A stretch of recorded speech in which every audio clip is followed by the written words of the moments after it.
Soy Julián Sobrino Simal, profesor de la Escuela de Arquitectura de la Universidad de Sevilla y actualmente investigador honorario de esa universidad. Formo parte del comisariado de la exposición Todo lo que brilla con Bartolomé Olivares y con Rafael Obrero. Esta exposición, que tiene ese título tan brillante, se resume en la segunda parte de su título, un viaje a través del tiempo y el territorio por la platería y la joyería cordobesa. Ha sido patrocinada por la Diputación de Córdoba, por su área de cultura, y la Asociación de Patrimonio Industrial de Córdoba ha sido quien ha gestionado y quien ha coordinado los aspectos tanto técnicos, administrativos como científicos de la exposición. El acuerdo que establecimos con la Diputación conllevaba pensar en Córdoba en plural. Hablábamos de Córdobas en el sentido de que no es solamente la capital en la cual se dejó sentir la impronta del trabajo de los metales, especialmente de los metales preciosos como el oro o la plata, sino que en toda la provincia es donde precisamente podemos encontrar testimonios, huellas, orfebres, tesoros, es decir, todo aquello que constituye un patrimonio mueble extraordinario vinculado fundamentalmente al patrimonio inmueble religioso, pero también al patrimonio civil, y que desde luego la población de esas Córdobas ha hecho suyo, pues a través de costumbres, celebraciones u otras manifestaciones que tienen que ver con festividades.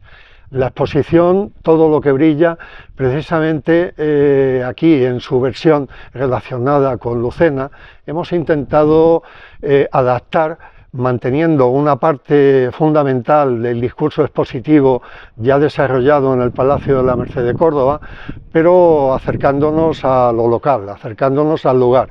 Y precisamente aquí en la Sierra de Aras estamos a una altura de aproximadamente 865 metros. Es un lugar estratégico y desde el punto de vista logístico, desde el punto de vista de la observación del territorio, del control del territorio y del establecimiento de un hito simbólico sobre el territorio. El lugar que ocupa en la actualidad el santuario de la Virgen de Araceli, podemos decir que es un lugar mágico y un lugar privilegiado, como bien saben todos los lucentinos y lucentinas. El paisaje que estamos observando desde el santuario de Araceli es un paisaje palinsecto, es un paisaje como si estuviéramos observando una película, la película del tiempo, ¿no? Porque el paisaje que vemos ahora no es el que vieron nuestros antepasados, aquellos que habitaban la cima del Ángel. Nos contaba hoy el arqueólogo de Lucena que al pie de la Sierra de Aras había unas zonas pantanosas llenas de agua, en las cuales había una fauna, de las cuales hay también testimonio en las salas del museo de la ciudad, de las que hoy evidentemente no quedan ejemplares vivos. Pero esa fauna, esos ecosistemas antiguos que formaron parte de la prehistoria, nos hablan de cómo el territorio, de cómo los paisajes cambian y se mueven con el tiempo. Es decir, el territorio está ahí, es como el hardware de una computadora a la que le vamos agregando distintos software o distintas secuencias culturales a lo largo del tiempo. Por tanto, Lucena, su hardware territorial, se mantiene en torno a estas montañas como la que nos encontramos de origen kástico, calizo, las más rocosas de las subbéticas, y a partir de ahí distintas culturas, distintas civilizaciones se establecen y aparecen ya ciclos económicos vinculados en una primera época a la recolección, a la depredación, a la difusión y a la importación de inventos, vinculados a la cocina, vinculados a la caza, vinculados a la preparación de alimentos, vinculados también a aquello que tiene que ver con lo simbólico, con lo funerario y con lo religioso. Posteriormente, la época clásica, el mundo romano, nos vamos a encontrar ya con que la tríada mediterránea, es decir, la vid, el olivo y el cereal, forman parte no mayoritaria de esta comarca, es decir, hay distintas proporcionalidades en relación con la introducción de esas especies vegetales, pero sí que marcan ya el inicio de esos cultivos y de esas tradiciones agrarias que, junto con una economía de subsistencia basada en la economía ganadera y también en la apicultura de las sierras cercanas, conforman, bueno, pues una economía de agricultura, de ganadería complementaria y de todos aquellos elementos que forman parte de la foresta que componen los territorios de la comarca de Lucena. Una encrucijada entre el norte y el sur, es decir, estamos en la vía que iba desde Mérida Augusta hasta Anticaria y Málaca, y por otro lado la que iba cerca, desde Gades, Hispalis, también a Málaca y hacia las tierras del Levante almeriense. Por tanto, este centro privilegiado de la península ibérica es un lugar de comercio, un lugar de intercambio, un lugar de transformación.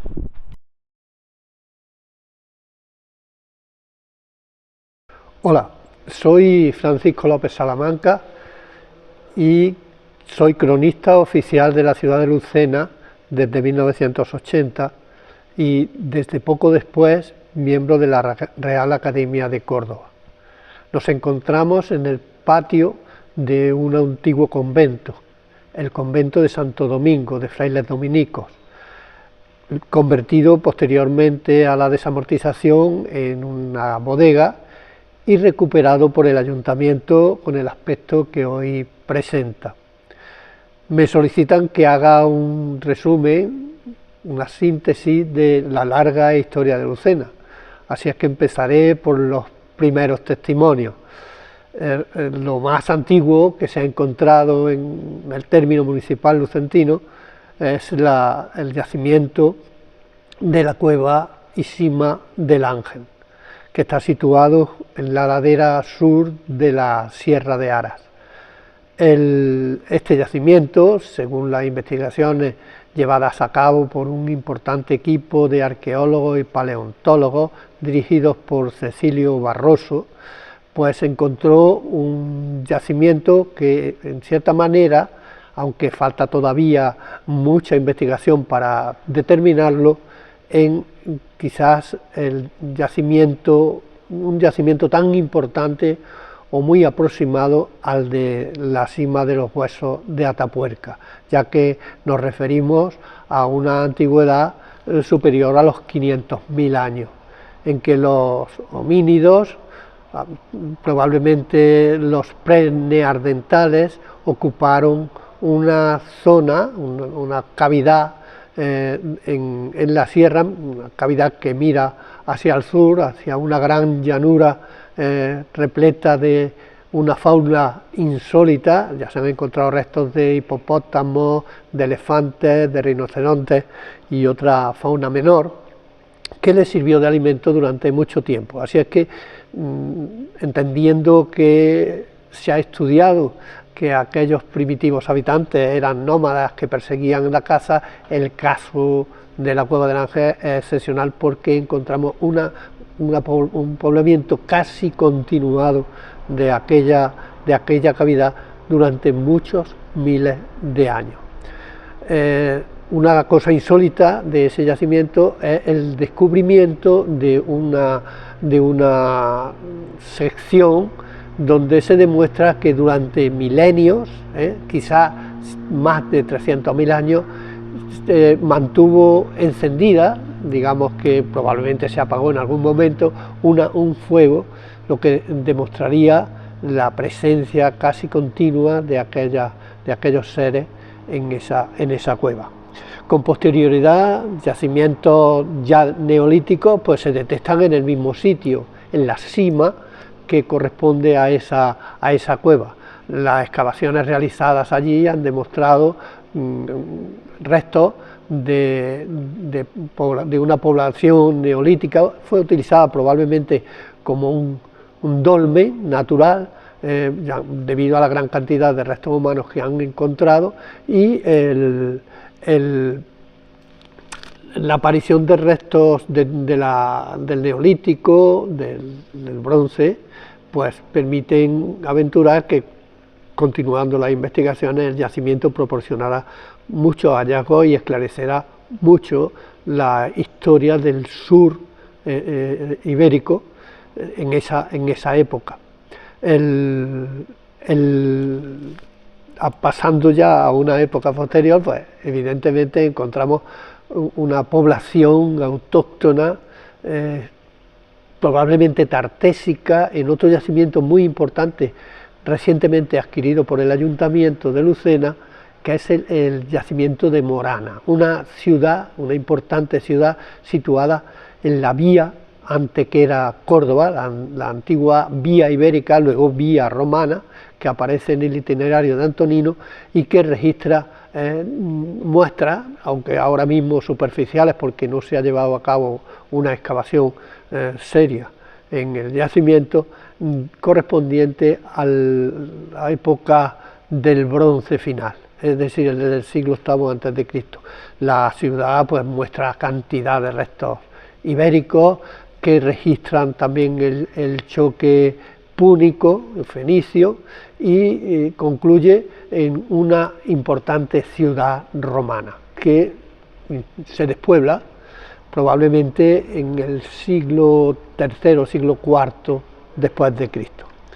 Lucena, la población actual, el casco urbano de la ciudad, no, por lo menos que se sepa, no registra importantes hallazgos de época romana, aunque sí todo su término, porque dada la feracidad de sus tierras, hay innumerables villas y lugares poblados naturalmente por los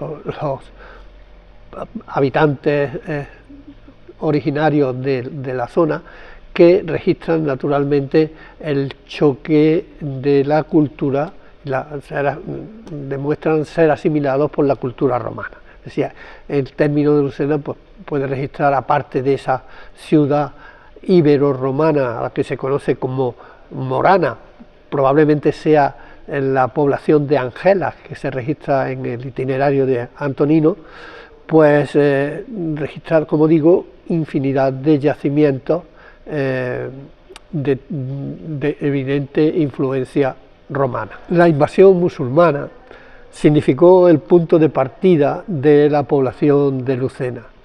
Parece que con los contingentes musulmanes que invaden la península vienen un alto número de judíos, que se convierten en grandes colaboradores de los invasores debido a las terribles leyes decretadas contra ellos por los visigodos. Y es muy probable que entre esos contingentes vinieran judíos que acabaron asentándose en Lucena, dando lugar a una población con unos derechos otorgados quizás por su colaboración, con unos derechos insólitos para los judíos en la península. De manera que Lucena se convirtió en una ciudad exclusivamente judía, como digo, con unos derechos insólitos que le concedieron una autonomía y la convirtieron en una especie de ciudad de refugio para los muchos intelectuales y otras personas que eran perseguidas en otros lugares del Al-Ándalus, ¿no? Incluso lugares de los reinos cristianos del norte. Se han encontrado lápidas funerarias que aluden a la presencia de judíos de León o de otros lugares del norte sepultados aquí.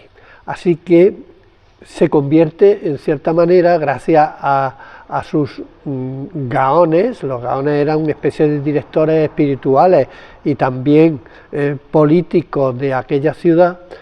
Gracias a sus gaones, Lucena se convierte en un foco de atracción para los intelectuales judíos y naturalmente en un foco de cultura y de riqueza, ya que aquí se asientan importantes mercaderes que importan o trasladan productos incluso desde el Oriente Medio a Europa, a España, bueno, a lo que llamaríamos Hispania, la Hispania romana, y las distribuían por el propio primero emirato y luego el califato de Córdoba y los reinos cristianos del norte. Cuando se produce la invasión almohade, la intransigencia musulmana hace que los judíos lucentinos deban abandonarla, ¿no?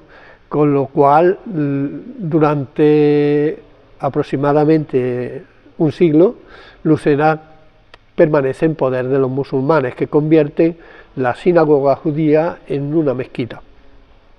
Finalmente, la conquista de Fernando III el Santo de la ciudad de Córdoba hizo caer gran parte de las poblaciones del sur de la capital, de modo que con ella se entregó Lucena a las tropas cristianas y lo que había sido sinagoga, luego mezquita, se convirtió en la iglesia de San Mateo, que hoy en día constituye la parroquia mayor de la ciudad.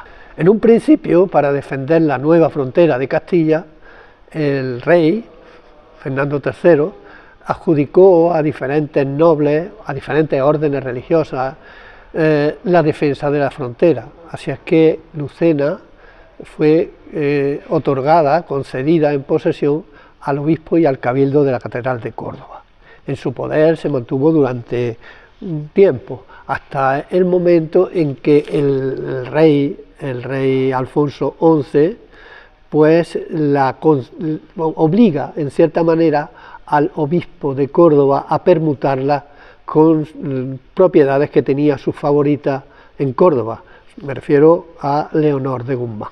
De manera que Lucena durante un corto tiempo fue señorío de la amante del rey, de Leonor de Guzmán. Cuando el rey muere a mediados del siglo XIV a causa de una epidemia de peste en el cerco de Gibraltar, la favorita evidentemente está perdida, porque la reina, la mujer de Alfonso XI, se la tenía bien guardada, de manera que ella se retira, muere, no se sabe si violentamente, en Talavera de la Reina, y el señorío, los señoríos, porque la favorita había tenido como señorío Lucena, pero también Cabra y Aguilar, pues los señoríos pasan a ser propiedad de la reina madre, de la madre de Pedro I. Pedro I, el cruel o el justiciero, según desde el lugar que se mire, de sus partidarios o de sus contrarios. Evidentemente en ese momento se desarrolla una guerra civil en Castilla, una guerra que tiene trascendencia internacional, porque intervienen nobles franceses y nobles ingleses a favor de uno u otro bando, una guerra que desemboca con la muerte de Pedro I a manos de su hermanastro, hijo de Leonor de Guzmán, Enrique II. Enrique II era el hijo, el heredero ilegítimo de la corona, y para hacer valer su derecho, lo que hace es conceder una serie de mercedes, con ese sobrenombre que no se conoce, Enrique el de las Mercedes, y concede el señorío de Lucena a uno de sus partidarios en Córdoba, Juan Martínez de Argote. Así es que encontramos que Lucena se ha convertido ahora en un lugar de señorío de unos nobles cordobeses, que poseen además el señorío de Espejo. O sea, se vincula Espejo y Lucena a través de ese señorío. El enlace posterior de esta familia de los Argote con los Fernández de Córdoba acaba convirtiendo la población lucentina en un señorío también de los Fernández de Córdoba. Y en ese señorío se va a mantener hasta finales del siglo XVIII, en que se produce un pleito que es la reversión del señorío de Lucena a la corona, representada por Carlos II. Lucena, de esa época, en la época de los primeros señoríos de los Fernández de Córdoba, era un lugar complicado, sobre todo porque estábamos en la frontera con el Reino de Granada, un lugar donde era peligroso vivir, aunque los contactos entre las poblaciones a ambos lados de la frontera eran muy frecuentes y muy directos. Se podía decir que aquí se hablaba árabe y que se hablaba el antiguo castellano al otro lado de la frontera, digamos en Iznájar, en Loja, que en realidad, en cierto modo, era el río Genil el que marcaba la frontera. Esto impedía, digamos, el desarrollo de esas poblaciones del sur de Córdoba, porque el peligro de la frontera alejaba a sus repobladores, de manera que digamos, esta situación, siempre conflictiva, acaba cuando los reyes católicos, ya nos encontramos a finales del siglo XIV, los reyes católicos emprenden una campaña de conquista hacia el sur. En esa campaña de conquista, los avatares de uno y otro bando pues son contrapuestos, hay victorias y hay derrotas, hay momentos importantes como por ejemplo la toma de Alhama en pleno reino de Granada, que permanece hasta la conquista final en poder cristiana, y desastres como por ejemplo el desastre que sufre el propio rey Fernando el Católico al intentar tomar Loja, y la terrible masacre de la Jarquía, donde mueren muchísimos cristianos en una campaña que hacían de razzia y de rapiña en aquella zona, confiados en que iban a triunfar, pues digamos que enardece a las tropas granadinas y pone en depresión a las ciudades cristianas fronterizas, entre ellas Lucena. En ese intervalo hay un golpe de Estado en Granada, ya estamos aproximándonos a los finales del siglo XV, hay un golpe de Estado en Granada y el rey Abu Hassan es destituido, es depuesto por su hijo Boabdil.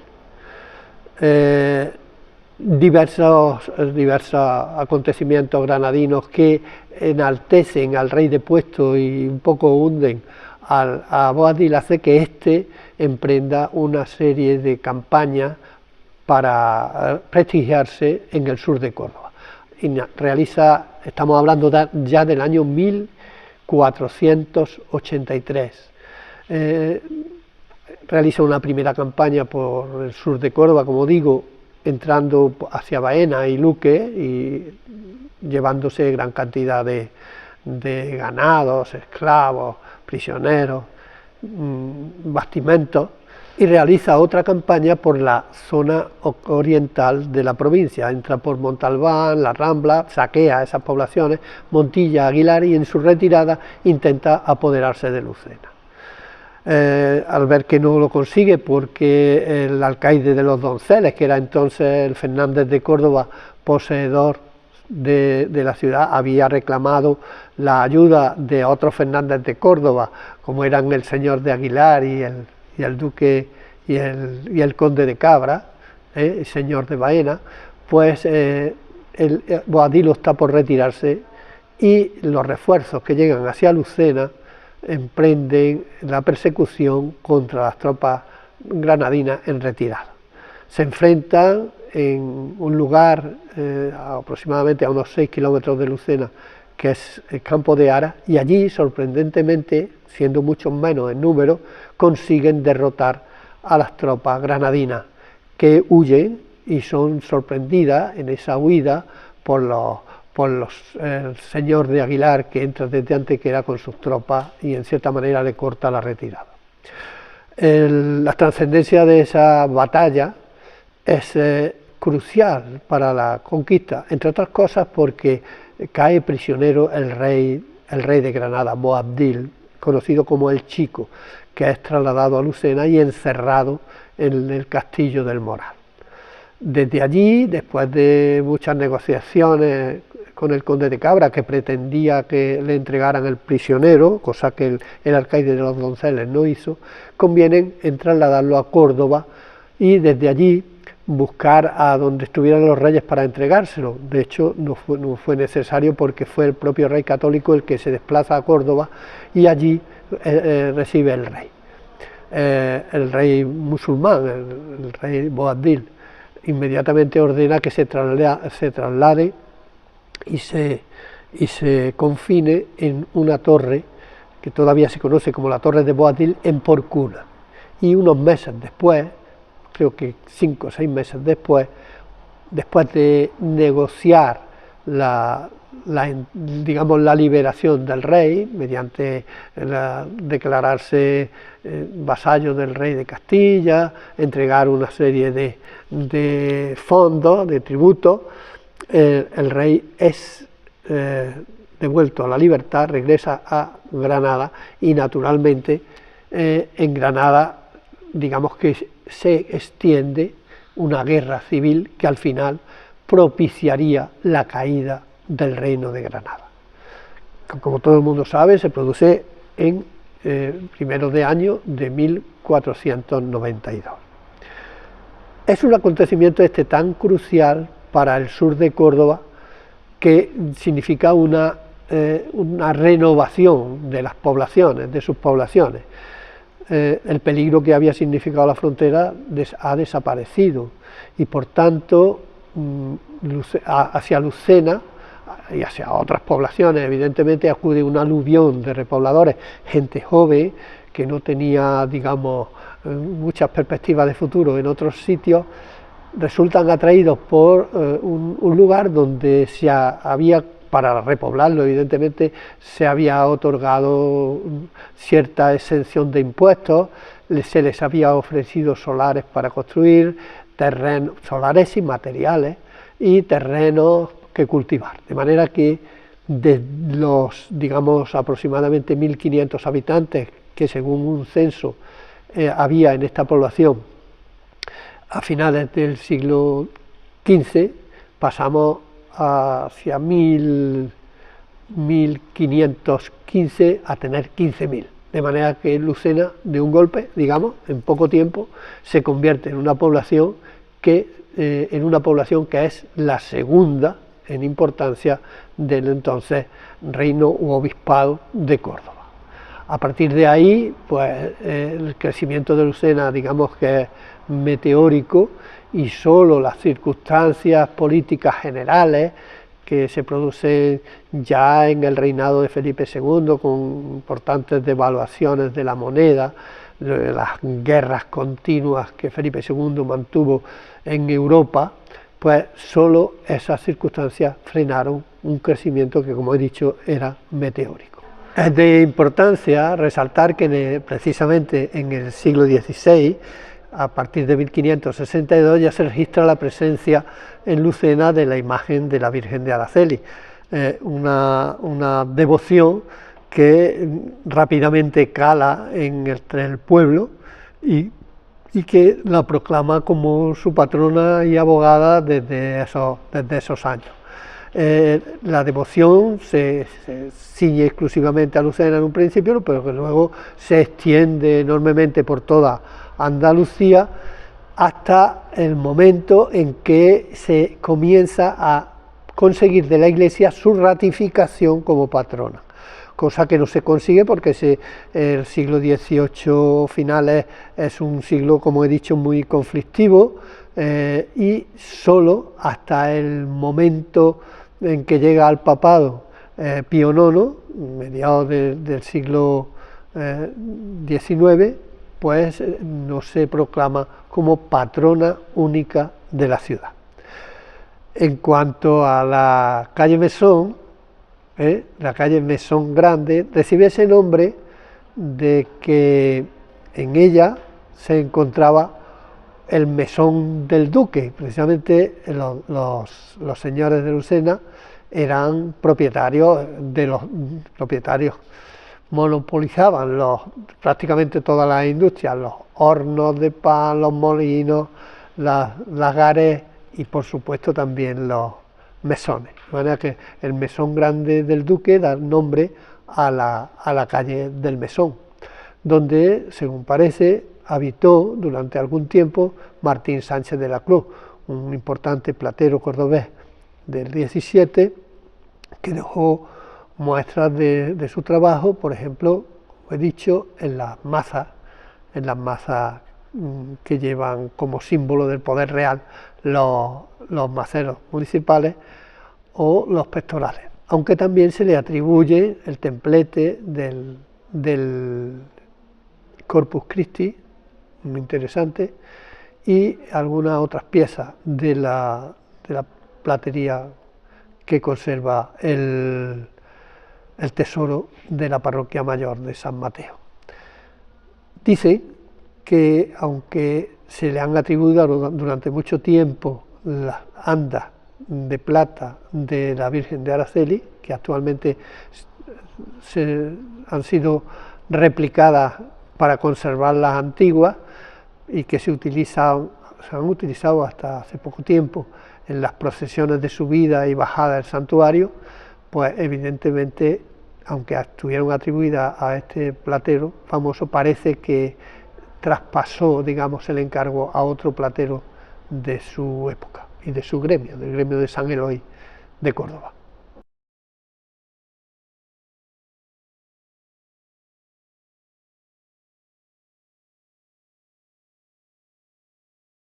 Buenas, soy Daniel Botella Ortega, soy el arqueólogo municipal de Lucena, esa es mi plaza como funcionario de carrera, y vengo desarrollando mi gestión y mi labor dentro del Ayuntamiento de Lucena en la Delegación de Patrimonio Histórico Artístico de este ayuntamiento. Además de ello, soy el técnico de patrimonio y soy el director del museo y el responsable del edificio en el que estamos, que es el Centro de Interpretación de la ciudad de Lucena, ubicado en la calle San Pedro, en lo que fue en su día el Palacio de los Condes de Santa Ana, que es como actualmente se conoce este edificio. Es una pequeña muestra, junto con cada una de las salas del Museo de Lucena que se encuentran ubicadas en el castillo, una pequeña muestra del devenir histórico de lo que Lucena ha aportado a la historia de Andalucía y de España, y fundamentalmente y en concreto la idiosincrasia de los lucentinos y las lucentinas desde el Paleolítico hasta la actualidad. La historia de Lucena pues es, por así decirlo, una historia por hacer. Una historia por hacer no si hablamos de la edad moderna o la edad contemporánea, donde hay numerosos datos, pero desde el ámbito, desde la perspectiva de las investigaciones, de la arqueología y todas las ciencias auxiliares de las que se ayuda la propia arqueología, como digo, una ciencia por conocer. Las primeras gestiones que se hicieron del rico patrimonio arqueológico e histórico que tiene no solamente Lucena, sino también su término municipal, pues tenemos que irnos a los años 80 con las primeras intervenciones que se hicieron en el Castillo de Moral, que a pesar de que fueron escasas en resultados, sí es importante señalarlas porque fueron las primeras que, por metodología arqueológica, aportaron información más allá de las que tenemos a través de los documentos escritos, de los archivos históricos y de las publicaciones de eruditos del siglo XVIII y XIX. Yo destacaría fundamentalmente casi los 240 yacimientos que existen en el término municipal, que no están excavados, por eso digo que Lucena tiene que aportar mucho a la historia de Andalucía y de Córdoba, pero fundamentalmente a partir de los años 90, principios de los 90, es cuando se empieza a hacer una primera gestión del patrimonio, a través de la Cueva del Ángel. La Cueva del Ángel pues ha venido a demostrar la antigüedad que ya en el término de Lucena poseen ese rico patrimonio. Es un yacimiento que se encuentra en una cima, en la cara sur de la Sierra de Araceli, y en la cual hemos venido desarrollando una serie de intervenciones arqueológicas, bien de forma directa, bien apoyada por el ayuntamiento, que ha demostrado un poblamiento muy muy antiguo. Es decir, ni siquiera eran humanos como nosotros actualmente somos, sino que eran Homo heidelbergensis, el anterior al Neandertal, con una cronología muy antigua.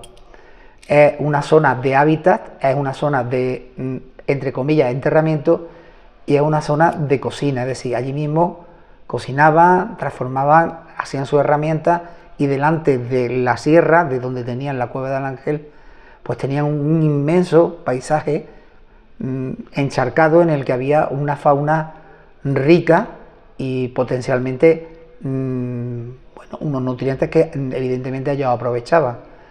son las investigaciones a las cuales se han llegado, y de ahí el gran salto lo tendríamos en la prehistoria reciente, los yacimientos que se conocen con pinturas rupestres, también en la Sierra de Ara, que son el fiel reflejo de ese pensamiento simbólico de las comunidades, las primeras comunidades prehistóricas tuvieron en el Neolítico, en el Calcolítico y el Bronce. Son asentamientos que también se utilizan como zona de enterramiento y que evidencian una aportación más dentro de lo que es la cultura neolítica y calcolítica de todas las subbéticas en la cual nosotros como comunidad o como territorio nos englobamos también culturalmente, ¿no? El otro gran salto evidentemente es el mundo romano. Ahí el Ayuntamiento de Lucena ahora ha apostado, gracias, bueno, después de muchos años detrás de ellos, en la adquisición del yacimiento, el Oppidum ibero-romano de Morana, aunque hay un horizonte del Bronce final, incluso parece que también calcolítico, de aproximadamente unas 8 hectáreas. Es un yacimiento que tiene parte de la necrópolis y parte de lo que es la doble ciudad amurallada de época ibérica también romana, que está ocupada hasta el siglo II y después tiene parece una pequeña ocupación en un horizonte almohade y en un horizonte cristiano. De ahí, es decir, ese yacimiento que está junto a la antigua calzada Córdoba-Malaca o Córdoba Anticaria también como la conocen, pues de ahí el gran salto, el gran hito del cual nosotros tenemos conocimiento es la provincia de Lucena. Lucena como entidad histórica no existe en época romana, simplemente parece que tenemos una villa o un vicus, no tiene más relevancia, de hecho no se conoce en las fuentes, aunque los eruditos del 18 intentan darle un nombre a Lucena, porque claro, en aquella época lo que se pensaba es que hubo una revolución, entre comillas, de eruditos, normalmente clérigos, que son los que publican, en el cual la civilización en el mundo romano, y todos los pueblos intentan tener un pasado romano y lo demuestran con ese tipo de publicaciones. En Lucena no es menos, está el cura de Montoro, Ramírez de Luque, toda una pléyade de eruditos que retrotraen el pasado de Lucena, a pesar de que ellos conocían ese pasado judío, lo retrotraen al mundo romano. De hecho, le escriben hasta nombres ficticios, ¿no? El hecho es que arqueológicamente la relevancia de Lucena parece que está en el siglo VIII. Eso es lo más antiguo. Esos son los datos que a nosotros arqueológicamente nos demuestran las excavaciones de la Plaza Nueva, las excavaciones de la Plaza de San Miguel dentro de lo que era el recinto amurallado, y luego está el otro gran hito, que ha sido la revulsión de todo lo que es el mundo judío hasta el momento en el que se descubrió. Y estamos hablando de la propia necrópolis judía de Lucena. El cementerio o la casa de la vida, como le dicen los judíos, que pudimos de forma casual excavar con metodología arqueológica. Se llegaron a excavar 399 fosas y tuvimos la suerte no solamente de poder documentar con un equipo multidisciplinar de antropólogos, de biólogos, de químicos, evidentemente arqueólogos, topógrafos, fotografía aérea y por supuesto todo el estudio posterior que conlleva esto, ¿no? Pudimos documentar el cementerio judío en Europa medieval más extenso y más antiguo que existe actualmente. De hecho, ahora mismo las líneas de investigación que se están desarrollando en este cementerio vienen dadas de la mano de ciencias auxiliares de la medicina, como es el estudio de ADN y la datación absoluta. Es un revulsivo a corto plazo, será a corto plazo porque aunque no se han sacado los artículos, sí se puede adelantar que tenemos una población que está fechada entre el siglo V al siglo IX en el cementerio judío, es decir, es el cementerio más antiguo que existe en la península excavado con metodología arqueológica. Y sin embargo nos encontramos con la incógnita de que por las pocas excavaciones que hemos podido desarrollar dentro de lo que es la ciudad, tenemos una ciudad del siglo VIII en adelante, es decir, ¿dónde está la ciudad? Arqueológicamente no la hemos podido detectar, pero eso no quiere decir que no exista. Es decir, trabajamos de forma disciplinar y multidisciplinar con otras ciencias auxiliares en las cuales no solamente nos basamos en refritos de historia de diferentes autores actuales, sino que estamos creando historia con otro tipo de metodología, que a lo mejor puede ser contradictorio con lo que ya se conoce, pero es que es la única forma de crear una síntesis frente a una tesis con una antítesis, ¿no? Ese es el método científico, le pese a quien le pese, incluso cosas que nosotros pensábamos que nos habían revelado el mismo desarrollo de la excavación, incluso los antropólogos físicos, pues al cabo del tiempo, con el desarrollo de las investigaciones y el desarrollo de la ciencia y nuevas metodologías, pues tienes que cambiar la forma de ver, ¿no? Eso es lo bonito de la historia, eso es lo bonito de hacer la historia en Lucena. Luego, a partir de ese momento, parece que el cementerio deja de utilizarse. Hay una perduración, entendemos que hay una perduración de la zona como zona de enterramiento en el siglo XIII y XIV, cuando ya la comunidad judía de Lucena y su famosa escuela talmúdica con los 3 gaones desaparece, porque llegan los extremistas almohades y obligan a la población a convertirse al Islam. Pues posteriormente ya sí existe documentación escrita que sí te habla de Lucena. De hecho, por ejemplo, en el edificio en el que estamos sabemos que es de una familia de judeoconversos, que por eso en la entrada está el sello de la red de judería. Pero lo cierto es que a nivel de orfebrería es la gran fantasma de la arqueología, porque es uno de los elementos culturales que pasan de una generación a otra, se funde y se transforma, haciendo reinterpretaciones de las joyas. Pero Lucena tiene algo que aportar muy importante en este tipo de orfebrería y de trabajo, y en concreto en época califal. Estamos hablando de 2 grandes tesoros que aparecen en Lucena, uno en el término municipal, en el Cortijo de la Mora, en el año 1958. Rafael Galán, el dueño de la finca, resulta que en labores agrícolas descubre un tesoro en el cual, aparte de diferentes monedas, que es lo normal, aparece una serie de arracadas que son maravillosas, es decir, está hecha con hilo de oro, es filigrana, la que se conoce, parece que es el origen de lo que se conoce como filigrana cordobesa, y este tesoro parece que responde a una ocultación predeterminada por las monedas, por las últimas monedas fechadas, en un momento de inestabilidad al final del califato, es decir, cuando cae el último califa, se produce lo que se conoce como la guerra civil o fitna, y en el momento inestable se oculta este tesoro y el propietario después no lo pudo recuperar.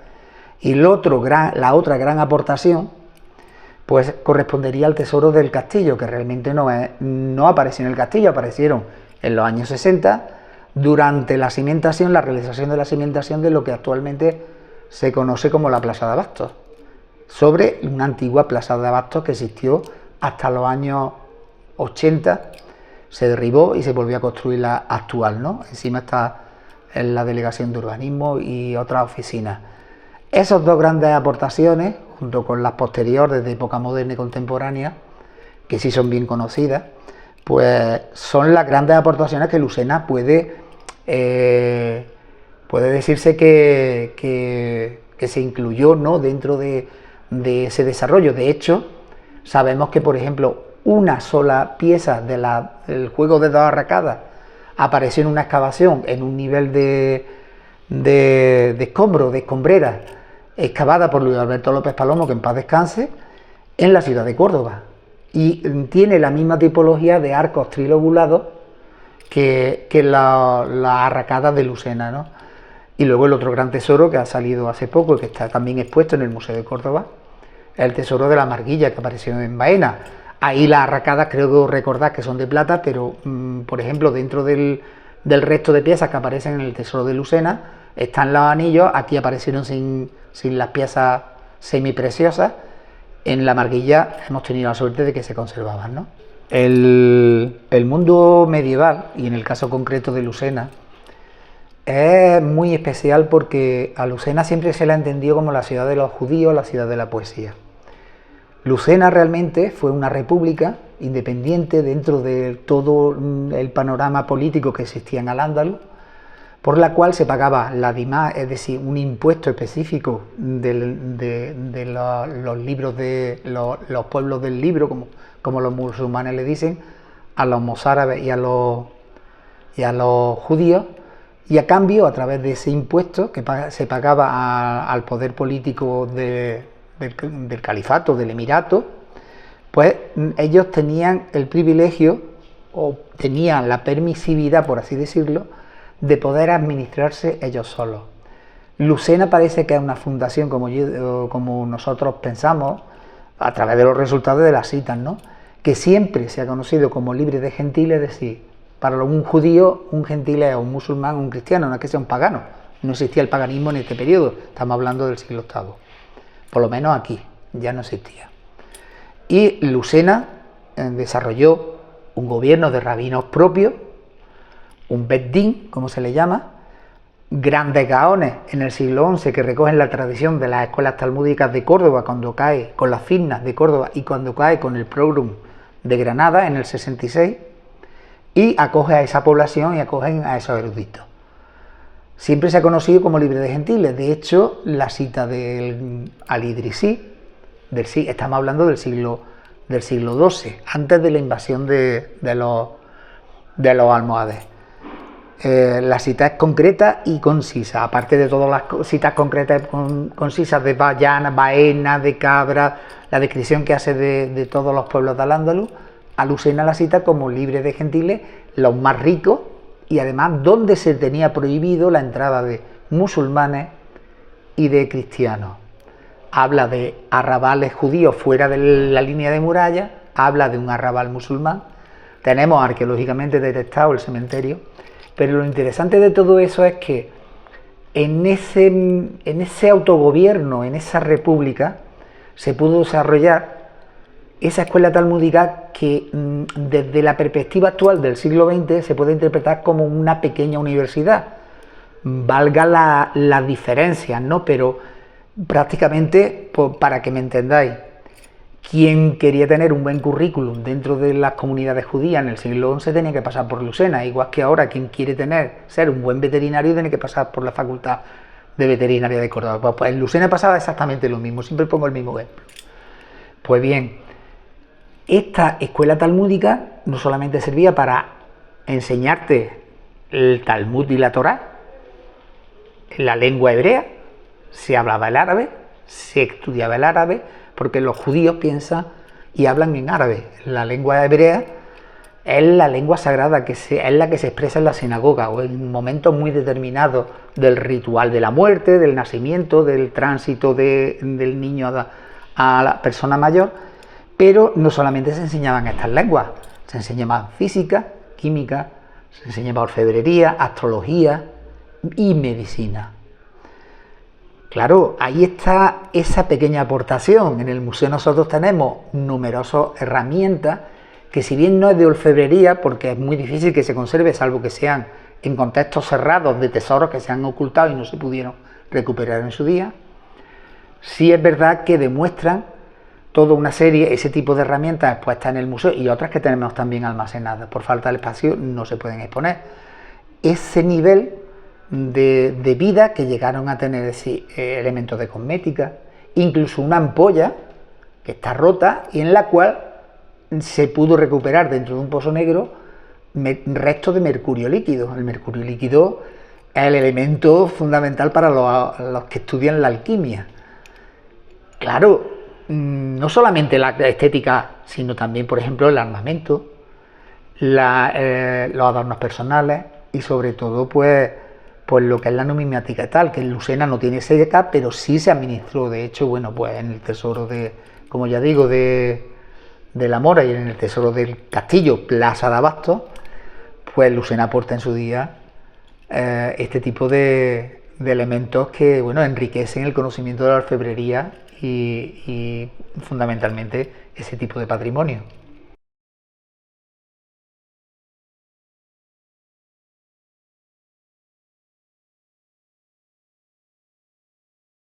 Soy María del Amor Rodríguez Miranda, profesora de la Universidad de Córdoba y doctora en Historia del Arte. Hoy me encuentro en el santuario de Nuestra Señora de Araceli, en Lucena, provincia de Córdoba. Vamos a contextualizar un poco la Lucena posterior a la reconquista de los reyes cristianos y mencionar su grandísimo patrimonio arquitectónico. Los edificios religiosos que conserva Lucena tienen un tesoro muy importante en cuanto a su platería.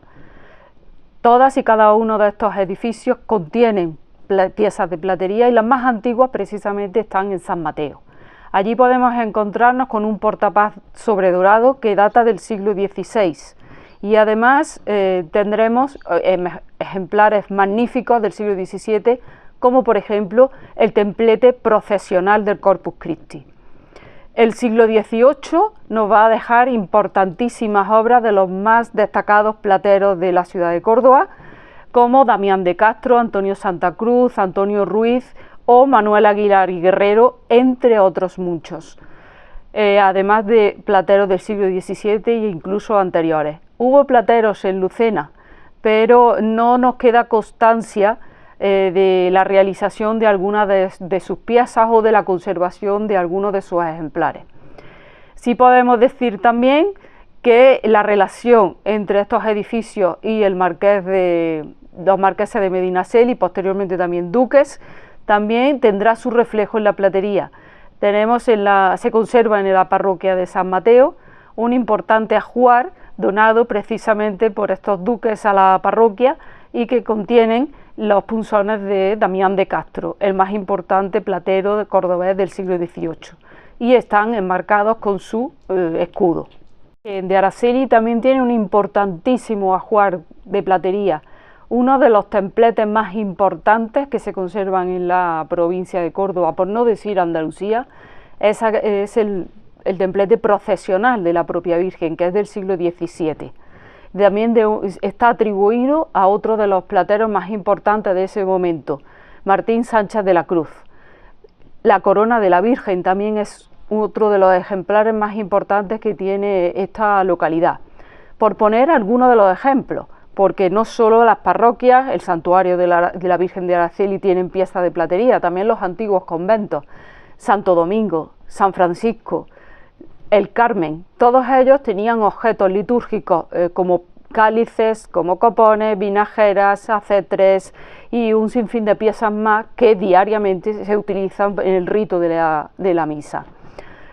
Así que todas estas parroquias poseen ejemplares realizados por estos plateros cordobeses. Queda constancia también de algunas piezas más actuales, también relacionadas con el mundo de la Semana Santa, que en nuestro siglo actual está dando también mucho tipo de piezas que estas hermandades y estas cofradías necesitan para su cortejo procesional, como por los pasos, como las coronas de las vírgenes, como las coronas de Cristo. Aquí tenemos en Lucena otro magnífico ejemplar en la cruz de nuestro Padre Jesús Nazareno, también realizada en el siglo XIX, con otro de los plateros más importantes también de la provincia de Córdoba.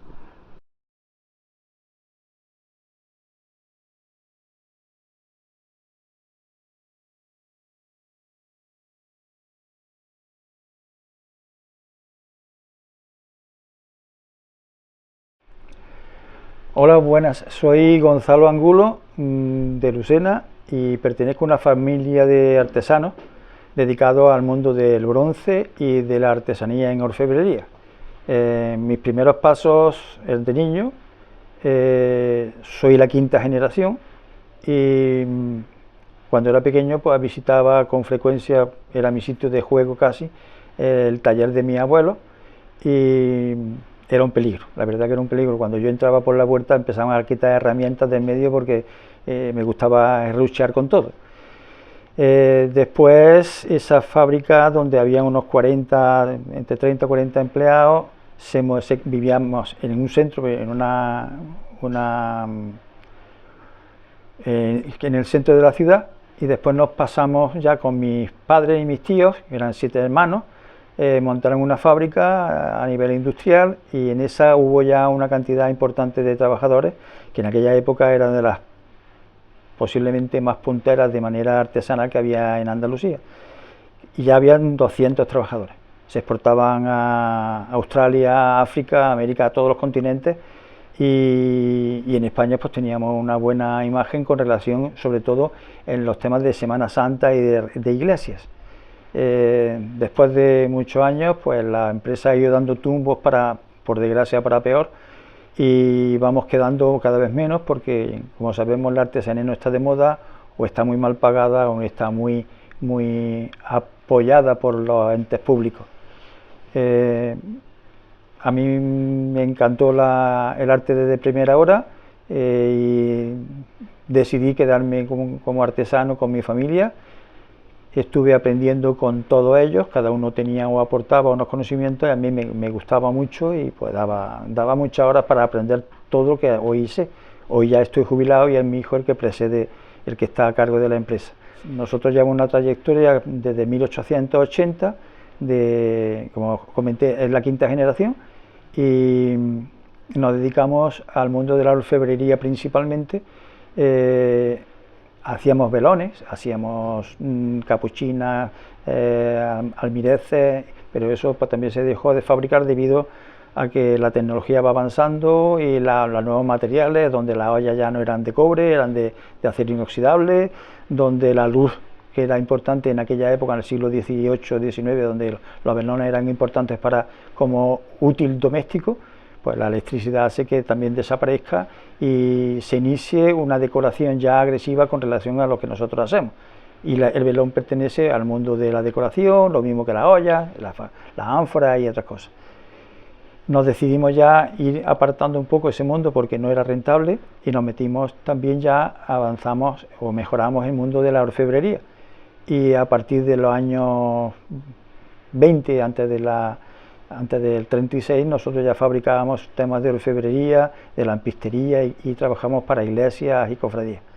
Esto se ha ido trasladando a través de generaciones, y la última empresa pues, hubo un grupo de gente importante dentro de nuestros talleres que aportó muchos conocimientos para la orfebrería, y de ahí han salido también muchos talleres con bastante buena presencia a la hora de extraer los mercados nacionales y sobre todo de Andalucía, que es donde se promueve principalmente la artesanía en orfebrería para este tema, ¿no? Bueno, muchas veces también hemos conseguido hacer algunas cosas, bueno, muchas cosas. Por ejemplo, la custodia de el templete de la Catedral de Jaén, que es en plata de ley, se inició en angulo, únicamente quedó para hacerle los motivos de imágenes que lo adornan. Es una pieza de plata de ley casi de 4 metros de altura, hoy está expuesta. Después muchos sagrarios en distintas iglesias y catedrales las hemos hecho nosotros también.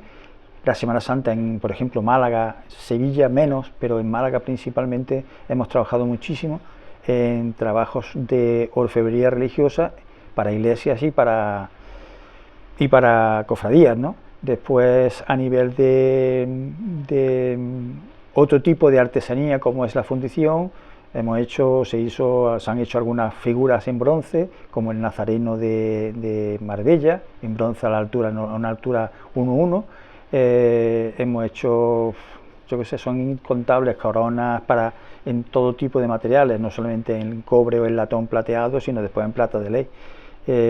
Figuras también o elementos decorativos, como lo último que se ha hecho también ha sido un candelabro que se hizo para Israel de 11 metros de altura, el cual no se llevó a Israel debido a la confrontación que ha habido últimamente, y entonces se decidió ponerlo en Torremolinos. También es un pebetero con 6 luces en forma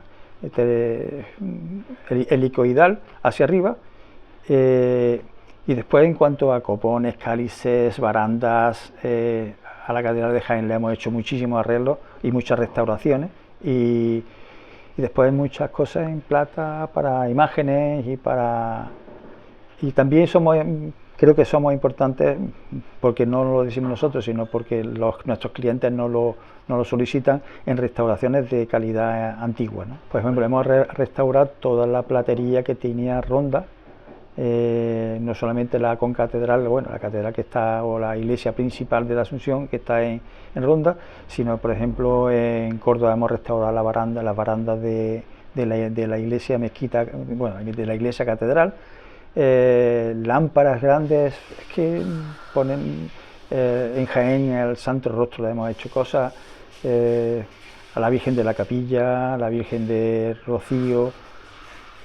Es que es inmenso, ¿no? Cuando vamos a una feria de muestras nos damos cuenta, porque muchas veces perdemos el hilo de lo que estamos fabricando o lo hemos fabricado en tantísimos años, y nuestros clientes o nuestros antiguos clientes pues son los que nos dicen principalmente, pues nosotros hicimos una medalla de plata, o hicimos una corona de plata, o hicimos un sagrario, o hicimos un trono. Claro, pero eso totalmente definirlo a quién, de qué manera, pues es difícil, ¿no? Pero vamos, que estamos todos los días, gracias a Dios, haciendo trabajo, y espero que con las nuevas generaciones, pues sobre todo ya bien preparados, no solamente porque les gusta, sino porque después han tenido su método a nivel de escuela, a nivel de preparación. Yo creo que va a mejorar bastante, y vamos, mantener estas empresas sí que son muy difíciles de mantener por las circunstancias económicas, pues queremos seguir otros 150 años si nos lo permiten. Hay varias vertientes en cuanto al origen del velón. Sabemos que es árabe, egipcio, y hay otras traspasando a los romanos, y nosotros pues lo único que hicimos fue a la lucerna antigua. El judío era muy inteligente, y lo que hizo fue ponerle un pie, una barra de horizontal vertical, y con la posibilidad de llenar un depósito. A partir de ahí pues se crea el velón. Entonces, el velón es un depósito con una barra vertical que se le van añadiendo cosas, como son los brazos con sus pantallas y unos pebeteros para darle más o menos luces dependiendo del nivel decorativo. Eso se va trasladando a través del tiempo. Lucena hace millones, no miles, millones de objetos de ese tipo, y lo reparten por toda Europa. Incluso yo he visto en alguna temas de fotografía o de vídeos en Estados Unidos o en América del Sur, en la época del descubrimiento. Era el útil doméstico más interesante. Bueno, pues se hacían, la mayoría, no quiero decir que se hicieran todas aquí, pero la mayoría eran salidas de Lucena.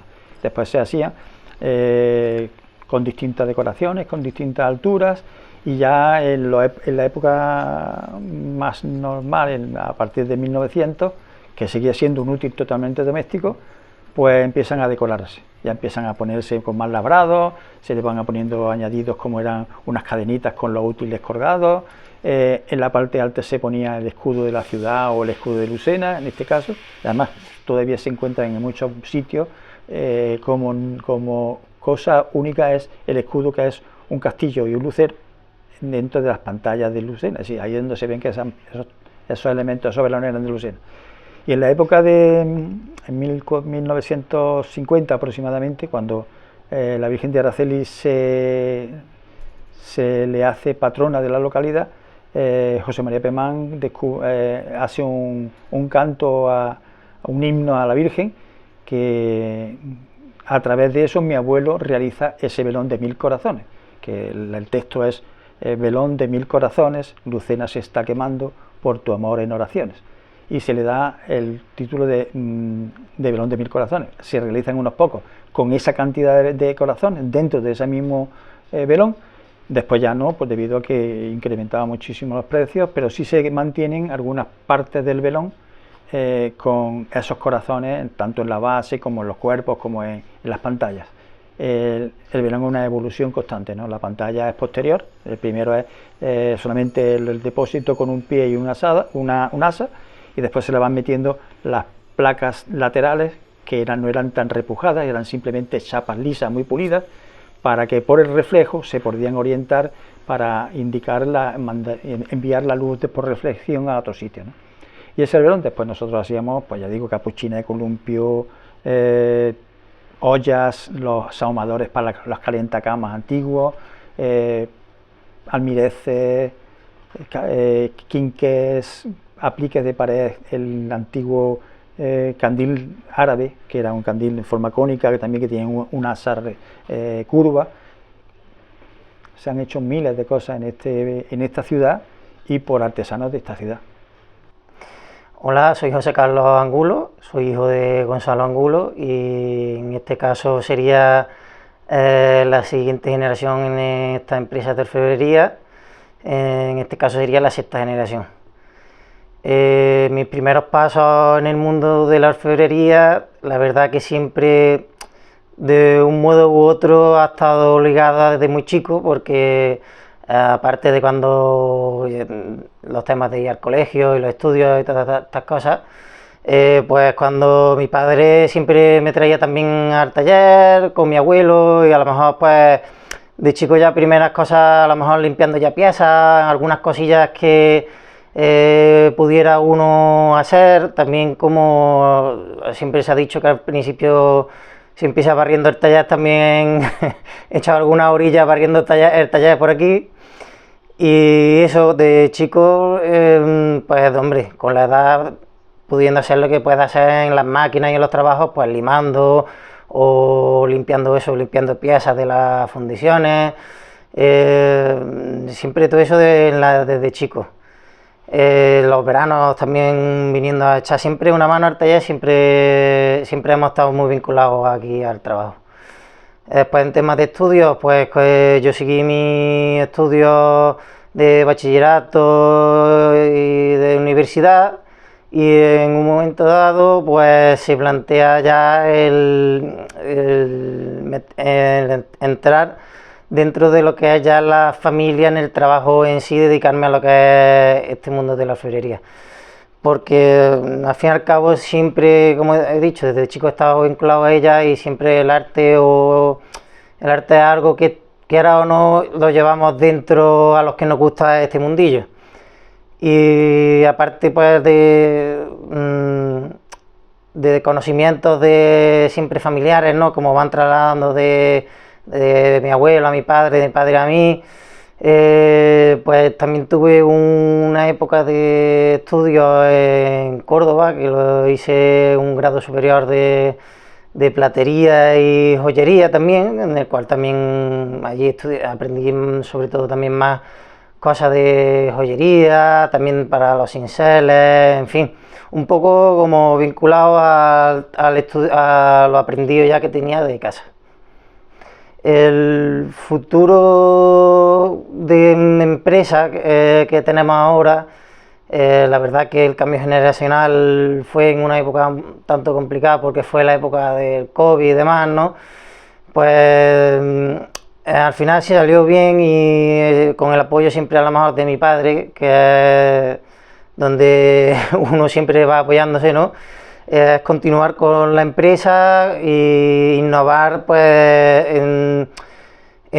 sobre todo en diseño, en maquinaria, todo el momento este de 3D que ahora se está metiendo ahora también en este tipo de empresas, pero sobre todo manteniendo siempre los conocimientos adquiridos.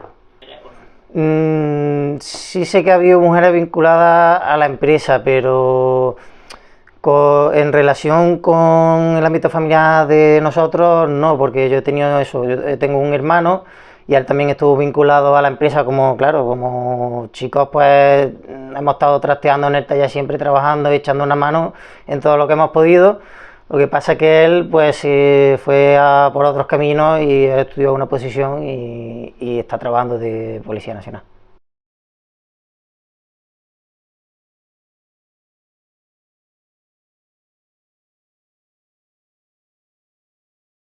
Mi nombre es Pedro Angulo y en estos momentos pues soy responsable de la empresa orfebre Juan Angulo, que era mi padre.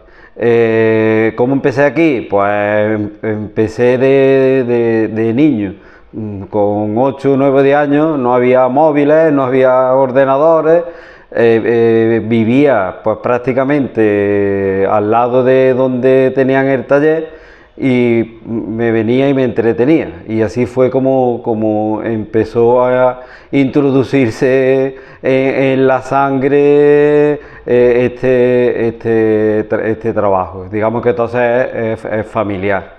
Este es un taller pues que tiene, yo creo que tiene más de un siglo. De hecho, restauramos hace poco un templete y oculto aparecía en el templete una grabación de Casa Angulo, año 1935. O sea, con lo cual, pues, si nos basamos en ese dato, tenemos ahí prácticamente 90 años que tiene esta empresa familiar. Como acabo de comentar, pues de niño me venía, me entretenía, iba viendo cómo se realizaban los trabajos y poco a poco pues iba aprendiendo las distintas facetas de las que se compone esta actividad. Empieza por lo más básico hasta que ya llega a lo más complejo. A mí lo que me llamaba mucho la atención era el dibujo y el cincelado. Yo veía a mi padre cincelar y me quedaba con la boca abierta. Lo veía como una actividad sumamente compleja, difícil de realizar, pero bueno, pues poco a poco fui empezando con el tema del dibujo, con el tema del cincelado, y hoy día pues no te voy a decir que se domina, porque realmente esto no llega a dominarse en ningún momento, porque la dificultad y la complejidad con la que te encuentras todos los días se va superando, pero sí se llega a realizar ya trabajos de bastante envergadura. Mira, te comento, como te he dicho, que yo recuerdo a mi abuelo, ¿vale? Y sé que ya mi bisabuelo se dedicaba a este tema, con lo cual podemos estar hablando de finales del siglo XIX. Más bien en lo que es el tema del bronce, no el tema de la orfebrería. El tema de la orfebrería pues puede comenzar hace aproximadamente unos 90 años. Como digo, hubo una transición de lo que es el bronce a la orfebrería. Yo calculo aproximadamente, pues eso hará unos 90, 100 años aproximadamente. Era una empresa familiar, la dirigía mi abuelo, después siguieron sus hermanos, después siguió mi padre y actualmente pues me toca a mí. Digamos que es una tradición familiar en lo que al trabajo se refiere, y como ya he comentado, y con la anécdota del trabajo que hemos encontrado una datación del 1935, pues desde esa época imagínate la cantidad de trabajos que se han realizado. Pues muchísimas. Para Andalucía prácticamente todas las provincias. En Málaga hay numerosos tronos que se hicieron en los años 60, los años 70, actualmente también se están realizando algunos con la envergadura que tienen los tronos de Málaga, Jaén, Almería, Granada, por decirte algo. El trono del Cristo del Paño, que tiene mucha devoción, se hizo hace 4 o 5 años. Aquí en Lucena, el de la Virgen de Araceli. Es que sería innumerable. En Lucena, pues como te digo, muchísimo, desde el trono de la patrona, como te he comentado, el trono de la Virgen de Mayor Dolor, el trono de la Esperanza, del Caído, la restauración del trono de la columna, el trono del Cristo del Amor, es que son el lavatorio, la Santa Fe, muchísimo, todo. Afortunadamente lo tocamos todo, no nos asustamos de ningún tipo de trabajo, y cualquier tipo de enser relacionado con la orfebrería lo abordamos, y vamos, cualquiera de ellos, o también enseres para iglesias, sagrarios, lámparas, ese tipo de actividad. Por ejemplo, te comento, si quieres realizar una corona, ¿no? Por centrarnos en un artículo, porque cada artículo es diferente. Lo primero es hacer un boceto. Una vez hecho el boceto, se hace una especie de maqueta en cartón, ¿vale? Y se presenta la imagen. Cuando ya se comprueba que el tamaño es el adecuado, que le cae bien, pues el dibujo que se ha hecho se pasa a las chapas, ¿vale? Es lo que se llama el picado. Después se repuja, que es con una serie de cinceles, se le da volumen a la hoja, la voluta, los adornos, las pilastras, ¿vale? Y eso es lo que es el repujado, ¿no? Todo ello sobre un material que soporta el golpe, que se llama pez. Una vez repujado, que es como el negativo, se coge la pieza y se le da la vuelta, ¿vale? Y ya hace el positivo, que es el cincelado. El cincelado, con una serie de cinceles, vas trazando, vas modelando, le vas dando la forma y el volumen que necesita la pieza, ¿vale? Una vez cincelado, o sea, repujado y cincelado, se cala y ya se pasa al proceso de montaje. Después se pulimenta y después se dobra o se platea. No, más o menos cada uno está especializado en una de las ramas de las que se compone el trabajo. Como te digo, pues yo me dedico fundamentalmente a lo que es dibujo, cincelado y repujado. Después pues hay otros trabajadores que están especializados en soldadura, otros en entallado, otros en el tema de bañar la pieza. Entonces existe dentro de este trabajo cierta especialización y cada trabajador, pues aunque muchos dominan todas las ramas, pero está especializado en una de ellas. Cuando estamos en campaña, pues llegamos a estar 9 personas. El futuro, pues bueno, en principio quizás un hándicap que pueda tener esta actividad es la falta de trabajadores que lleguen a dominar esta actividad. Es cierto que hay centros, en Córdoba hay uno, que yo he tenido trabajadores de ese centro, pero llegan con unos conocimientos mínimos. Entonces tienes que empezar pues, por enseñarlo. Y eso es quizás uno de los principales inconvenientes que tenga esta actividad con mira al futuro. O sea, la falta de personal que sea capaz de realizar este trabajo. Tienes que enseñarlo y eso requiere un tiempo, entre comillas pérdida de tiempo, estropear material, estropear piezas. Entonces no va a desaparecer lógicamente, pero sí debería quien corresponda, en este caso la administración, pues pensar de qué manera se puede, o sea, nos podemos dedicar además de trabajar, a enseñar, porque realmente aquí es donde se aprende el trabajo. Pues como muchos pueblos tienen un patrimonio rico a nivel de iglesia, pues hay enseres de mucho valor, que tienen siglos, realizados en plata, y a nivel de cofradías pues también hay piezas de Meneses, piezas que hemos realizado nosotros, o sea, que nivel alto.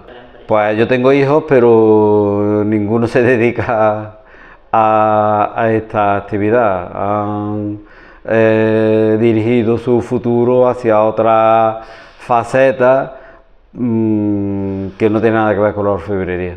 En principio, tú te das cuenta, o sea, yo he ido heredando trabajadores que llevan aquí muchos años, que pueden llevar, pues, algunos pueden llevar aquí 50 años. Con eso lo que te quiero decir es que son personas mayores.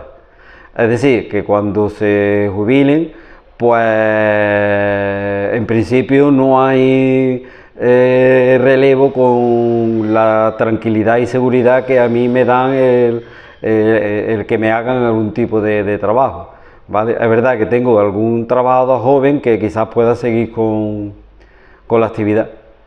Ya lleva aquí con nosotros tiempo, domina todo lo que es el trabajo y bueno, pues quizás él pueda continuar con el taller. Complicado. Tienen algo en común, que los dos son creativos. O sea, yo doy clases de biología y ahí pues creas personas. Aquí no creas personas, que aquí creas, digamos, seres inanimados, pero los dos son trabajos creativos en ese sentido. ¿Y cómo lo llevo? Pues la verdad que llevar dos trabajos para adelante supone que buena parte del tiempo, pues de las 24 horas del día, pues esté tanto con una como con otra actividad. Es un tanto complejo. Un poco con la intención de transmitir pues este arte, lo que se hace se organizan desde algún centro, en concreto desde el mío, pues algún tipo de visita en la cual se puede apreciar todo lo que se hace, ¿no? En el centro mío hay bachillerato de arte, entonces esto encuadra perfectamente dentro de lo que es ese tipo de enseñanza, y pues a veces organizan visitas en la cual se le muestra cómo se realiza este tipo de trabajo. Pues en ese sentido, pues yo te diría que poco. Hay poca ayuda, ¿vale? Quizás desde la administración lo que debería de fomentar es la categoría que existía antes de aprendiz. Es decir, una persona que viene y tú le enseñas el trabajo. A cambio, pues tiene reducción en la cuota de la seguridad social, una serie de ventajas que ahora mismo no existen. Entonces, aparte de la actividad que se realiza desde los centros donde se enseña, entre comillas, este tipo de actividad, yo creo que si se fomentara el realizar una actividad de varios meses, porque tampoco esto en 3 meses se aprende, y un poco estar pues subvencionado, ayudado por parte de la administración, creo que sería positivo para el futuro de este sector. La verdad que yo creo que está en auge. O sea, yo, si te hablo por nosotros, afortunadamente estamos desbordados de trabajo. Tenemos, o sea, prácticamente podemos seleccionar el trabajo que queremos realizar, ¿no? Orfebre en sentido estricto, no hay mucho. Entonces es verdad que el mercado tampoco es tan amplio como otros tipos de sectores, pero yo creo que el trabajo no falta, pero que digamos una asociación conjunta o una forma de trabajar en conjunto, aquí no hay, y en otras ciudades como por ejemplo Sevilla, ¿no?, donde hay muchos orfebres también, tampoco. Vamos a ver, tú te das cuenta que Lucena, pues a lo largo de la historia reciente, pues ha ido pasando por distintos ciclos económicos, con alguna actividad predominante en distintas etapas. Pues lo que es el bronce, yo recuerdo, pues hará unos 50 años, 60 años, era la actividad, digamos, era el motor económico de Lucena. Decayó el tema del bronce, no orfebrería, porque en el tema de decoración se dejaron de utilizar los enseres que se hacían de bronce. Entonces la verdad que se vino abajo. Después surgió la madera, en este momento el frío, el sector del frío, el que mueve la economía de Lucena y la comarca, ¿no? Entonces pues tuvo su época, tuvo su boom, se vino abajo, como tú analizas la historia, todo es cíclico, se vino abajo, y en este momento pues bronce. Hay alguna empresa, pero muy pocas empresas que se dedican al tema del bronce en sí, y quizás lo que haya es un cierto resurgir del tema de la orfebrería, cuyo origen, pues el origen, digamos, de la orfebrería lucentina tuvo lugar pues con lo que en aquella época se llamaba Casa Angulo. Alfarería y el tema de la madera, pues quizás quede algún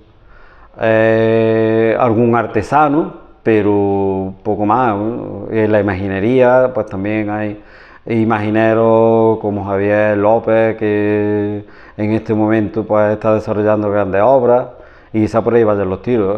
Te cuenta que vivimos en una sociedad mecanizada, automatizada, que es la antítesis de lo que es la orfebrería o la artesanía en general. Poco.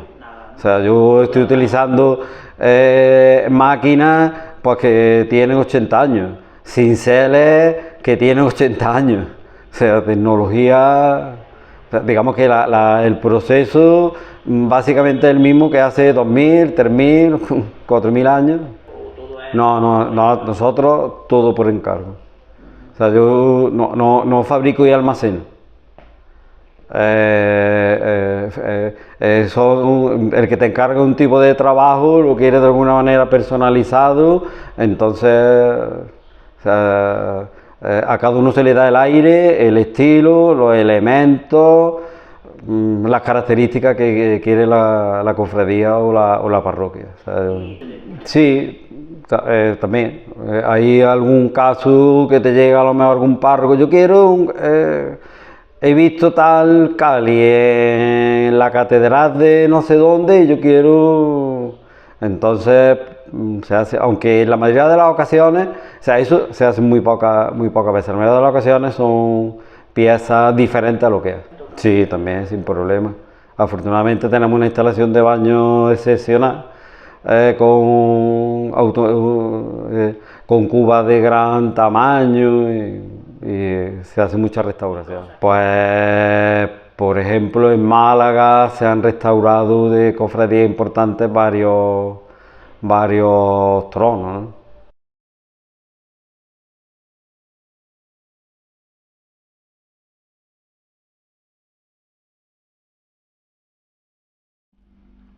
Mi nombre es Araceli Macarena, soy la representante o CEO de la empresa Paula Orfebre, ubicada en Lucena, en la provincia de Córdoba.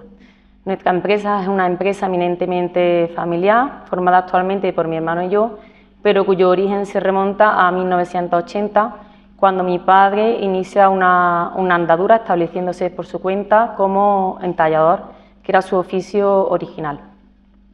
A partir de ahí, y en estos 40 años que tenemos de trayectoria, pues hemos ido evolucionando mucho. De hecho, actualmente contamos con 20 personas en nuestra plantilla, además de una de las exposiciones en piezas fabricadas por nosotros de más de 500 metros. Esta exposición es la más grande que se encuentran en Andalucía y donde muchos de nuestros clientes, incluso turistas, vienen a visitar con el fin de conocer de primera mano cómo se ejecuta una pieza.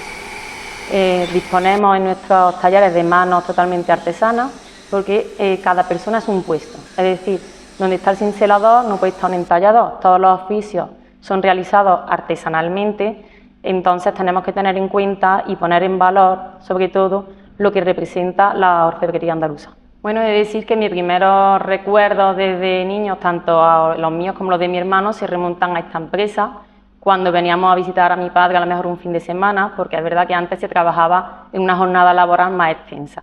Entonces veníamos aquí, lo veíamos entallando, lo veíamos que estaba en sus baños, porque además una cosa que nosotros hemos cuidado mucho, porque continuamos con lo que nos ha enseñado mi padre, a cuidar nuestros baños. Nosotros tenemos un chapado en plata de primera ley y un baño de oro de 24 quilates, que actualmente pues tampoco lo tienen todas las empresas de orfebrería. Entonces, el ver a tu padre a lo largo de un largo periodo de tiempo esforzándose por conseguir lo que hoy ha hecho, tanto a mi hermano como a mí, nos hizo reflexionar sobre lo que queríamos en nuestra vida. Él se incorporó antes que yo a la empresa y yo lo hice una vez terminados los estudios superiores, porque además no es solo una cuestión de orfebrería o tradición, también una cuestión empresarial. Los orfebres no dejamos de ser empresarios. Entonces hay que tener también eso en cuenta. Que hagamos artesanía no quiere decir que no seamos una sociedad limitada o una sociedad anónima. Entonces estamos gestionados como tal, como empresa y no como si fuese algo más antiguo. Es decir, el sabor de lo antiguo no tiene nada que ver con la forma en la que se van gestionando y se van marcando la trayectoria y el futuro de una empresa. Puerta a puerta. Nosotros que hacemos un puerta a puerta, es decir, nosotros visitamos al cliente, nos encargan el trabajo y después también se lo entregamos. Es decir, es prácticamente nuestra forma de trabajar. ¿Qué es lo que hemos conseguido con eso? Pues ganar muchos clientes, porque no obligamos a que la gente venga a la orfebrería a comprar, es decir, somos nosotros los que vamos, tenemos una primera toma de contacto, presentamos un proyecto, pero siempre lo que hacemos es ir a buscar al cliente, no esperamos que el cliente venga a buscarnos a nosotros. Nuestro mercado es nacional, hemos hecho alguna cosa internacional, pero es verdad que poco, simplemente porque no existe más tiempo material para poder dedicarnos al tema internacional. Entonces debemos decir que el 70% de nuestra producción se centra en Andalucía y el resto lo que es Castilla-León, Castilla-La Mancha, Cataluña. Gracias a Dios tenemos clientes en todo el ámbito nacional. Bueno, tenemos que decir que nuestros trabajos todos son importantes para nosotros, es decir, cada cliente para él su hermandad, porque al final lo que representan es una hermandad y un titular, pues evidentemente de lo que más orgullosos se sienten, bien gasten más dinero o poco. Entonces nosotros hemos llegado hasta aquí porque hemos tenido clientes pequeños y también los tenemos grandes.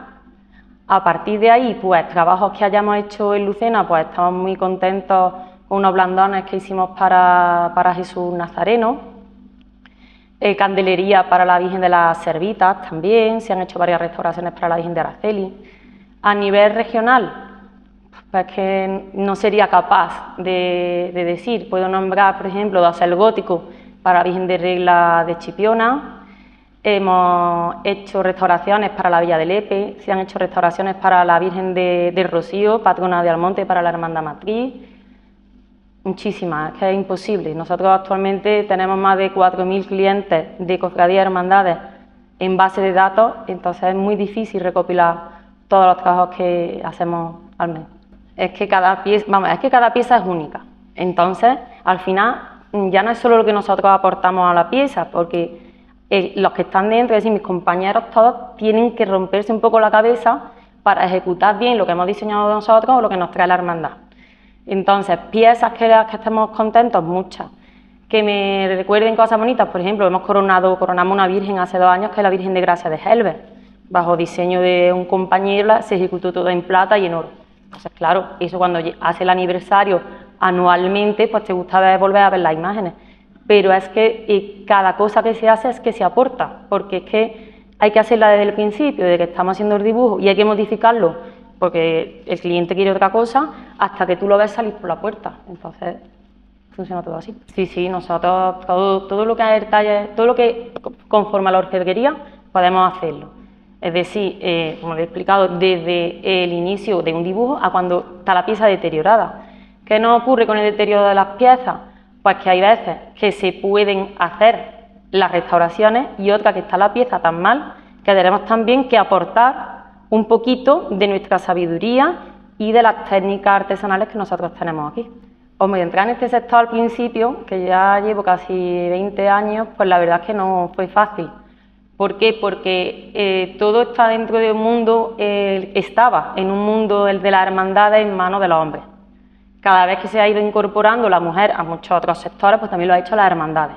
Entonces hoy tenemos hermanas mayores, camareras, vicehermanas mayores. Entonces eso se nota. Cuando tú al principio solamente tratas con hombres y creen que te conoces o no eres capaz de tratarlos como el jefe, el supuesto jefe, pues la verdad es que no ayuda. ¿Qué pasa? Que hoy ya, por ejemplo, somos 4 las mujeres que estamos en esta empresa trabajando, que al principio solo estaba yo. Y la verdad es que yo estoy muy contenta. A mí me aporta mucho y creo que también hay que abrirle camino a la mujer empresaria. La mujer empresaria es capaz de desarrollar, como se ha demostrado en muchos otros sitios y a otros niveles y otras empresas, la labor exactamente igual, ni mejor ni peor, exactamente igual. Y eso hay que aceptarlo, nos guste o no. Bueno, sí tiene que ver, porque yo estudié ciencias empresariales, después hice un máster en asesoría y consultoría fiscal, terminé el grado de lo que era administración y dirección de empresas, entonces sí tiene que ver. Los conocimientos básicos de contabilidad y gestión tienes que tenerlos. Entonces, pues, de eso también, oye, de aquellos barros, estos lodos. Es decir, si tú tienes una formación, por mínima que sea, te ayuda incluso en el sector industrial a desarrollar la empresa y a hacer pues, lo que hoy tenemos. Bueno, la orfebrería ahora mismo está en auge, pero está en auge principalmente porque el sector, la economía se está comportando. Nosotros, todo lo que es el tema de artesanía y hermandad de cofradías, iglesias, al final no deja de ser un producto de lujo. Entonces, cuando hemos sufrido la crisis de 2008, que tan mal nos vino a todos, pues es verdad que las ventas decayeron, porque es que si la gente no tiene para comer, no gasta dinero en un artículo que a ti no te hace falta para llegar a final de mes. Entonces ahora mismo todas las empresas de artesanía pues vamos dentro de una línea, pero es decir, verdad que hay que tener mucho cuidado y muy bien con los pies en el suelo, porque la época de crisis va a llegar. Entonces hay que saber buscar otro cliente potencial, buscar internacional, pero que ahora mismo lo que es el sector de la orfebrería está en un buen momento. No, actualmente tenemos una compañera en administración, pero sí tenemos 2 compañeras que están en otra empresa que creamos a partir de esta, que era de publicidad dedicada también a las hermandades. Ahí sí tenemos 2 compañeras que son mujeres y hacen labor de pulir, de esmalte, efectivamente, igual que cualquier hombre. Pero en lo que es la empresa nuestra de orfebrería, la original, actualmente ninguna. Pues tengo 2 hijos, una sobrina, y puede ser porque ellos se están criando aquí. Es decir, nosotros no les negamos nunca la entrada y la salida, les encanta ver un martillo, les encanta ver un cincel. Pues no lo sé, la verdad. ¿Que nos gustaría o no? Pues es al final un legado. Es decir, tú has construido una cosa y a ti te gustaría que tus hijos la disfruten o por lo menos la mantengan. Bien es cierto que no es fácil mantener una empresa familiar, porque la empresa al final o tú la llevas muy bien con un control muy riguroso o la empresa termina desapareciendo. Y la artesanía no lo tiene fácil, al final somos el último recodo que queda para una ayuda, para una subvención y a lo que nadie le echa cuenta. Después todo el mundo quiere venir a ver cómo se hacen las cosas, es decir, como el que es alfarero o el que hace la cera. El proceso es muy bonito, pero no somos capaces de ayudar a estas familias, porque ¿qué pasa? Para aprender un oficio, aquí yo no puedo contratar a cualquiera, yo tengo que contratar gente que esté preparada o que desde los 16 años les guste el oficio y la administración a mí me haya permitido contratar a esa persona de una formación sin que me suponga 2.000 euros de gastos a final de mes. Entonces, ¿que me encantaría que mis hijos continuasen el legado? Pues evidentemente sí, pero claro, también quiero que tengan una vida más cómoda o más fácil que lo que es una administración de una empresa artesana. Vamos a ver, nosotros en particular nunca hemos buscado ayuda externa, es decir, nosotros lo que hemos tenido lo hemos hecho diariamente con el sudor de nuestra frente.